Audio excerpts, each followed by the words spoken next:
जब हम 82 करत आनी ना, जब झलकुट्टन रामायण महाभारत दुगोला गावत आनी, वो बीच के एगो गाना कोनो लड़का आज डलले रहे यूट्यूब पर, और गाना हमारे गावला और आज सुन के हमके ही अच्छा लगा। तो हम कहनी कि आज ये गाना के गाय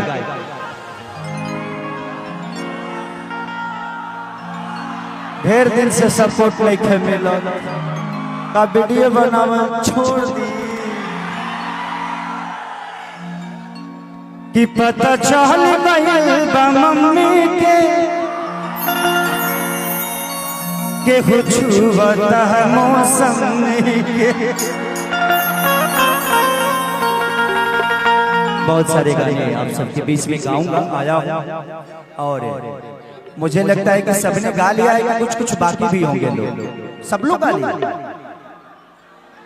रविंदर नहीं गाएगा, रविंदर से मैं एक सैड सॉन्ग सुनूंगा जो रविंदर के।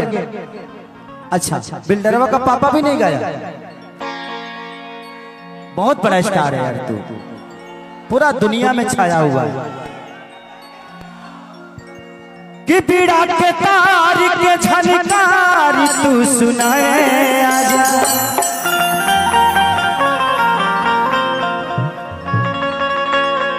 एगो बढ़ा दा, एगो बढ़ा दा।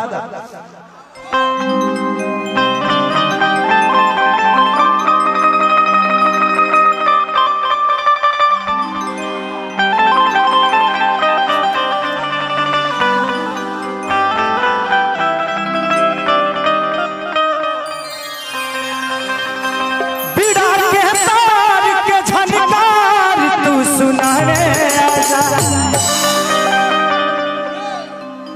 कि बिड़ा के तार के झनकार तू सुनाने आजा। ए मोरी मैया नैया पार तू लगाए,